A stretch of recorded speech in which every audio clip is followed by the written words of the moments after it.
Hello friends, welcome back my YouTube channel.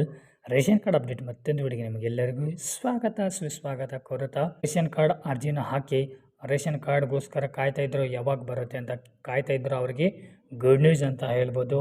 ಮತ್ತು ಇನ್ನು ಕೆಲವರು ಜನರಿಗೆ ಬ್ಯಾಡ್ ನ್ಯೂಸ್ ಕೂಡ ಇದೆ. ಹಾಗೆಯೇ ಅನ್ನಭಾಗ್ಯ ಯೋಜನೆ ಹಾಗೂ ಗೃಹಲಕ್ಷ್ಮಿ ಯೋಜನೆ ಬಗ್ಗೆ ಫುಲ್ ಡೀಟೇಲ್ಸನ್ನು ನಾನು ನಿಮಗೆ, ಇನ್ನೂ ಗೃಹಲಕ್ಷ್ಮಿ ಯೋಜನೆ ಒಂದು ಕಂತಿನ ಹಣನೂ ಕೂಡ ನಿಮಗೆ ಬಂದಿಲ್ಲಪ್ಪ ಅಂತಂದರೆ ಇದರಲ್ಲಿ ಅದು ಕೂಡ ನಿಮಗೆ ಮಾಹಿತಿ ಸಿಗುತ್ತೆ. ಹಾಗೆ ಅನ್ನಭಾಗ್ಯ ಯೋಜನೆ ಹಣದ ಬಗ್ಗೆಯೂ ಕೂಡ ನಾನು ನಿಮಗೆ ಫುಲ್ ಡೀಟೇಲ್ಸನ್ನು ಕೊಡ್ತಾ ಇದ್ದೀನಿ. ಸೊ ಹಂಗಾಗಿ ತುಂಬಾ ಯೂಸ್ಫುಲ್ ಆದಂಥ ವಿಡಿಯೋ ಇದೆ. ಸೊ ಹಂಗಾಗಿ ನೀವೇನು ಮಾಡಿರಿ, ಈ ವಿಡಿಯೋನ ಕೊನೆ ತನಕ ನೋಡಲಿಕ್ಕೆ ಪ್ರಯತ್ನ ಪಡಿ ಅಂತ ಹೇಳ್ತಾ ಇದ್ದೀನಿ.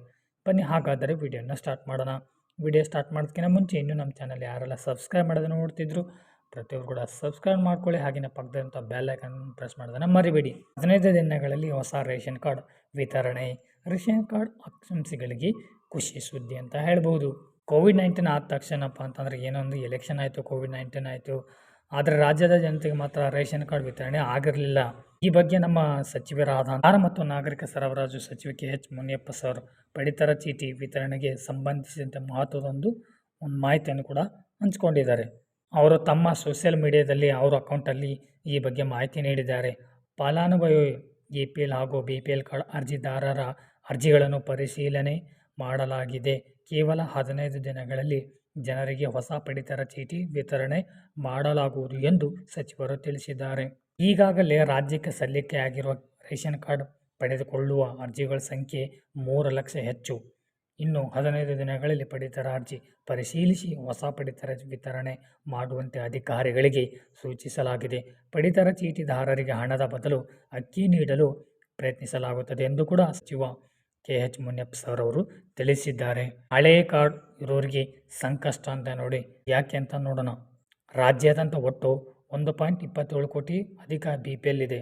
ಅಂತ್ಯೋದಯ ಕಾರ್ಡ್ ಹೊಂದಿರುವ 4.35 ಕೋಟಿಗೂ ಹೆಚ್ಚು ಜನ ಪಡಿತರ ವಸ್ತುಗಳನ್ನು ಉಚಿತವಾಗಿ ಪಡೆದುಕೊಳ್ಳುತ್ತಿದ್ದಾರೆ. ಆದರೆ ಕಳೆದ 6 ತಿಂಗಳಲ್ಲಿ ಸುಮಾರು 3.25 ಲಕ್ಷ ಜನ BPL ಕಾರ್ಡ್ ಹೊಂದಿದ್ದರೂ ಕೂಡ ಪಡಿತರ ಪಡೆದುಕೊಳ್ಳುತ್ತಿಲ್ಲ. ಇದರಿಂದಾಗಿ ಸರ್ಕಾರ ಇಂಥವರ ಕಾರ್ಡು ಅಮಾನತುಗೊಳಿಸಲು ನಿರ್ಧರಿಸಿದೆ. ಸೂಕ್ತ ಕಾರಣಗಳು ಇಲ್ಲದೇ ಇದ್ದರೆ ಅಂಥವರ BPL ಕಾರ್ಡ್ ರದ್ದಾಗುವ ಸಾಧ್ಯತೆ ಎಂದು ಸರ್ಕಾರ ಮುನ್ನೆಚ್ಚರಿಕೆ ಕೊಡ್ತಾ ಇದೆ. ಯಾರೆಲ್ಲ ಈ ಥರ ಮಾಡ್ತಾ ಇದ್ರು, ನೀವು ರೇಷನ್ ಕಾರ್ಡನ್ನು ಬರೀ ಸರ್ಕಾರದಿಂದ ಬಂದಂಥ ಸೌಲಭ್ಯಗಳನ್ನ ಪಡ್ಕೊಳ್ತಾ ಇದ್ರೆ, ಬಟ್ ರೇಷನನ್ನು ತಗೋತಾ ಇಲ್ಲ. ಸೊ ಇದೇ ಒಂದು ಕಾರಣಕ್ಕೆ ಸರ್ಕಾರ ಏನು ಮಾಡಿದೆಯಪ್ಪ ಅಂತಂದರೆ, ನಿಮಗೆ ಅನ್ನಭಾಗ್ಯ ಯೋಜನೆ ದುಡ್ಡು ಕೊಡೋದು ಬದಲು ನಿಮಗೆ ಏನು ಮಾಡ್ತೀವಿ, ಅಕ್ಕಿಯನ್ನು ಕೊಡ್ತೀವಿ ಅಂತ ನಿಮಗೆ ತಿಳಿಸ್ತಾ ಇದ್ದಾರೆ. ಸೊ ಗೊತ್ತಾಯ್ತಲ್ವಾ. ಸೊ ಯಾರು ಕೂಡ ಈ ತಪ್ಪನ್ನು ಮಾಡೋಕ್ಕೆ ಹೋಗಬೇಡಿ. ಪ್ರತಿಯೊಬ್ಬರು ಕೂಡ ಪ್ರತಿ ತಿಂಗಳು ರೇಷನನ್ನು ತಗೊಳ್ಳಿ ಅಂತ ನಾನು ನಿಮಗೆ ಇಲ್ಲಿ ತಿಳಿಸ್ಕೊಡ್ತಾ ಇದ್ದೀನಿ. ಇಲ್ಲಪ್ಪ ಅಂತಂದರೆ ನಿಮ್ಮ ರೇಷನ್ ಕಾರ್ಡ್ ರದ್ದಾಗುತ್ತೆ ಅಂತ ಹೇಳಲಾಗುತ್ತೆ. ಓಕೆ, ಗೊತ್ತಾಯ್ತಲ್ವಾ. ಹಾಗಾದರೆ ಇವಾಗ ನೀವು ಏನು ಮಾಡಬೇಕಿತ್ತು, ಇದನ್ನೆಲ್ಲ ಹೇಗೆ ಚೆಕ್ ಮಾಡ್ಕೋಬೇಕಪ್ಪ ಅಂತಂದರೆ, ನಾನು ನಿಮಗೆ ಡಿಸ್ಕ್ರಿಪ್ಷನಲ್ಲಿ ಲಿಂಕ್ ಕೊಟ್ಟಿರ್ತೀನಿ.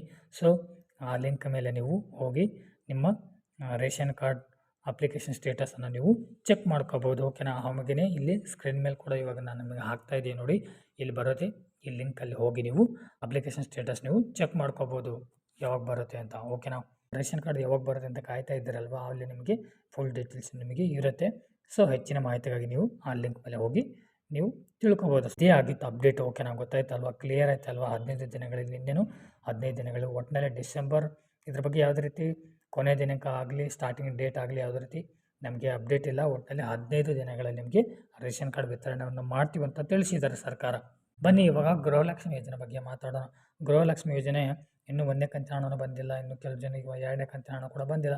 ಇನ್ನು ಕೆಲವು ಜನರಿಗೆ 3 ಕಂತಿನ ಹಣ ಬಂದಿದೆ. 4ನೇ ಕಂತಿನ ಹಣದಗೋಸ್ಕರ ಕಾಯ್ತಾ ಇದ್ದಾರೆ. ಇನ್ನೂ 1ನೇ ಕಂತಿನ ಹಣ 2ನೇ ಕಂತಿನ ಹಣ ನಿಮ್ಗೆ ಬಂದಿಲ್ಲಪ್ಪ ಅಂತಂದರೆ ನೀವು ಏನು ಮಾಡಬೇಕಪ್ಪ ಅಂತಂದರೆ, ನಿಮಗೆ ಸರ್ಕಾರ ಈಗಾಗಲೇ ಆಲ್ರೆಡಿಪ್ಪ ಅಂತಂದರೆ ಅದಾಲತ್ ಯೋಜನೆಯನ್ನು ಕೂಡ ನಡೆಸಿದ್ದಾರೆ. ನಿಮ್ಮ ಅಧಿಕಾರಿಗಳು ಬಂದು ನಿಮ್ಮ ಗ್ರಾಮ ಪಂಚಾಯತಿ ಹಾಗೂ ನಿಮ್ಮ ಅಂಗನವಾಡಿ ಸಹಾಯಕರು ಬಂದು ನಿಮಗೆ ಮನೆ ಮನೆಗೆ ಬಂದು ಅವರೇ ನಿಮ್ಮ ಪ್ರಾಬ್ಲಮ್ಗಳನ್ನು, ನಿಮ್ಮನ್ನು ಏನೆಲ್ಲ ನಿಮ್ಮದು ಅಕೌಂಟಲ್ಲಿ ಸಮಸ್ಯೆ ಆಗಿರುತ್ತೋ ಅದನ್ನು ಪರಿಹರಿಸಿ ಅದನ್ನು ದುಡ್ಡು ಬರೋ ಹೋಗಿ ಮಾಡಬೇಕು. ಇಲ್ಲಪ್ಪ ಅಂತಂದರೆ ನಿಮ್ಮದು ಅಕೌಂಟಲ್ಲಿ ಏನೆಲ್ಲ ಸಮಸ್ಯೆ ಇರುತ್ತೋ ಅದನ್ನು ಸರ್ಕಾರಕ್ಕೆ ವರದಿ ಮಾಡಬೇಕು ಅಂತ ಸರ್ಕಾರ ಅವರಿಗೆ ತಿಳಿಸಿದೆ. ಸೊ ನೀವೇನು ವರಿ ಮಾಡ್ಕೋಬೇಡಿ. ಒಟ್ಟಿನಲ್ಲಿ ಡಿಸೆಂಬರ್ ಒಳಗಡೆ ನಿಮಗೆ ದುಡ್ಡು ಬರುತ್ತೆ ಅಂತ ತಿಳಿಸ್ತಾ ಇದ್ದಾರೆ. ಸೊ ಓಕೆ, ಗೊತ್ತಾಯ್ತಲ್ವ. ಹಾಗೆಯೇ ಗೊತ್ತಿಲ್ಲ ಸರ್ಕಾರ ಏನೇನು ಹೊಸ ಅಪ್ಡೇಟ್ಗಳು ಕೂಡ ತರಬಹುದು. ಬಟ್ ಯಾವುದೇ ರೀತಿ ಅಪ್ಡೇಟ್ ಬಂದರೆ ನಾನು ನಿಮಗೆ ಇಮಿಡಿಯೇಟಾಗಿ ತಿಳಿಸ್ತೀನಿ. ಓಕೆನಾ. ವರಿ ಮಾಡ್ಕೊಂಡು ಒಟ್ಟಿನಲ್ಲಿ ನಿಮ್ಮ ದುಡ್ಡನ್ನು ನಿಮಗೆ ಬರುತ್ತೆ. ಗೃಹಲಕ್ಷ್ಮಿ ಯೋಜನೆ ದುಡ್ಡು ಮತ್ತು ಅನ್ನಭಾಗ್ಯ ಯೋಜನೆ ದುಡ್ಡು ಕೂಡ ನಿಮಗೆ ಈ ಡಿಸೆಂಬರ್ ಒಳಗಡೆ ನಿಮಗೆ ಪ್ರತಿಯೊಬ್ಬರು ಕೂಡ ಯಾರ್ಯಾರ ಖಾತೆಗೆ ಜಮಾ ಆಗುತ್ತೆ ಅಂತ ನಾವು ಆತುರದಿಂದ ಕಾದು ನೋಡಬೇಕಾಗಿದೆ ಅಂತ. ಇಷ್ಟ ಆಗಿತ್ತು ಇವತ್ತಿನ ಅಪ್ಡೇಟ್. ಟೋಟಲ್ ಆಗಿ ಗೃಹಲಕ್ಷ್ಮಿ ಯೋಜನೆ ಆಗಿರ್ಬೋದು, ಅನ್ನಭಾಗ್ಯ ಯೋಜನೆ ಆಗಿರ್ಬೋದು, ಹಾಗೆಯೇ ಇದು ರೇಷನ್ ಕಾರ್ಡ್ ಅಪ್ಡೇಟ್ ಮೂರರ ಬಗ್ಗೆ ನನಗೆ ಬಂದಂಥ ಅಪ್ಡೇಟನ್ನು ನಾನು ನಿಮಗೆ ಹಂಚ್ಕೊಂಡಿದ್ದೀನಿ. ವಿಡಿಯೋ ಇಷ್ಟ ಆಗಿತ್ತಪ್ಪ ಅಂತಂದರೆ ಲೈಕ್ ಮಾಡಿ, ಇಲ್ಲಪ್ಪ ಅಂತಂದರೆ ಡಿಸ್ಲೈಕ್ ಮಾಡಿ. ಇದೇ ರೀತಿ ನಮ್ಮ ಚಾನಲ್ ಕಡೆಯಿಂದ ನಿಮಗೆ ಅಪ್ಡೇಟ್ಸ್ ಬೇಕು ಅಂತಂದರೆ ಚಾನಲನ್ನು ಸಬ್ಸ್ಕ್ರೈಬ್ ಮಾಡ್ಕೊಳ್ಳಿ. ಏನಾದರೂ ಡೌಟ್ಸ್ ಇತ್ತಪ್ಪ ಅಂತಂದರೆ ಕಮೆಂಟ್ ಮುಖಾಂತರ ಕಮೆಂಟ್ ಮಾಡಿ. ಅವರ ರೇಷನ್ ಕಾರ್ಡ್ ಅಪ್ಲಿಕೇಶನ್ ಹಾಕಿ ವೇಟ್ ಮಾಡ್ತಾಯಿದ್ರು ಅವರಿಗೆ ಈ ವಿಡಿಯೋನ ಶೇರ್ ಮಾಡಿ. ಇನ್ನು 15 ದಿನಗಳಲ್ಲಿ ನಿಮಗೆ ರೇಷನ್ ಕಾರ್ಡ್ ವಿತರಣೆ ಮಾಡಲಾಗುತ್ತೆ. ಶೇರ್ ಮಾಡಿ ಅಂತ ಹೇಳ್ತಾ ಈ ವಿಡಿಯೋನ ನಾನು ಇಲ್ಲಿಗೆ ಮುಗಿಸ್ತಾ ಇದ್ದೀನಿ. ಮತ್ತು ಇದೇ ರೀತಿ ಮುಂದಿನ ವಿಡಿಯೋದಲ್ಲಿ ನಿಮಗೆ ಸಿಗ್ತೀನಿ. ಅಲ್ಲಿವರೆಗೂ ಎಲ್ಲರಿಗೂ ಬಾಯ್ ಬಾಯ್.